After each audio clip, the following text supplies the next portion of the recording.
O te whatala whātu sa moa ele sua whamanu malo Yesu Keriso no tātua ri whaola. Tātua ria maila sa sumale valu o le masina o iulai sumale iwa o le masina o iulai masina lona fitu o le neitausanga.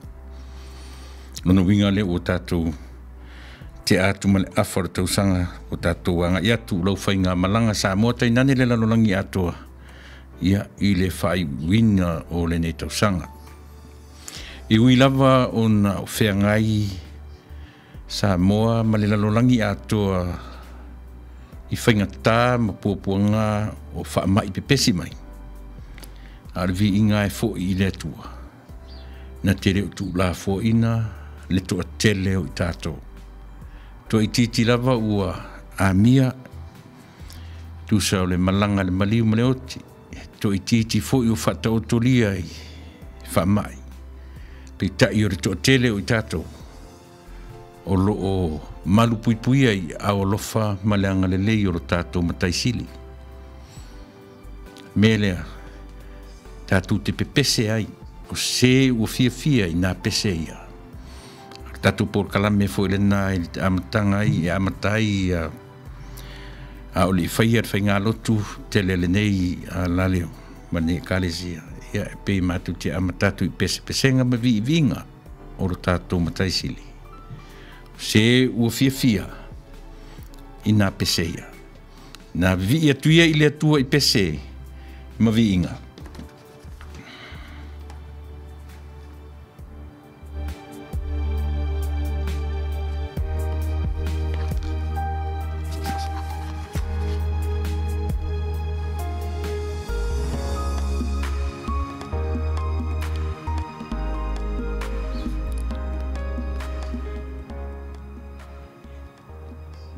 O le alofa tu noa o le alii o Yesu Keriso.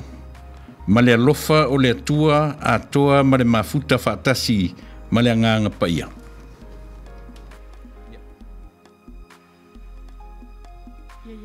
O malava le alofa tu noa o le alii o Yesu Keriso. Ma le alofa o le atua a toa ma le mafuta whaatasi ma le anganga paia. O le pese whaafetai i le atua.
Io e.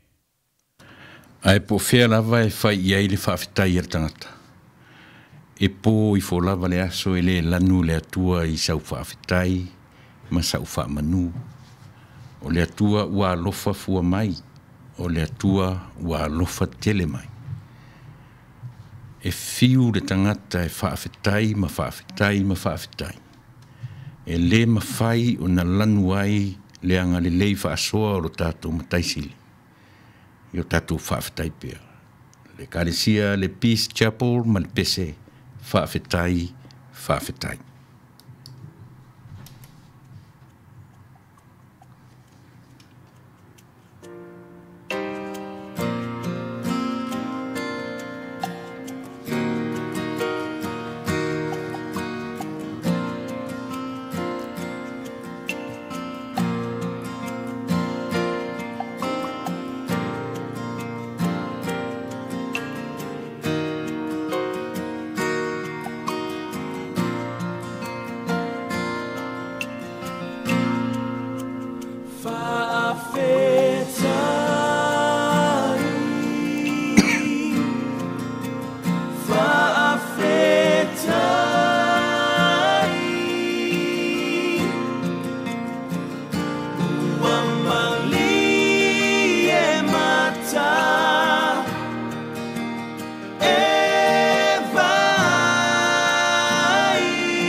Asu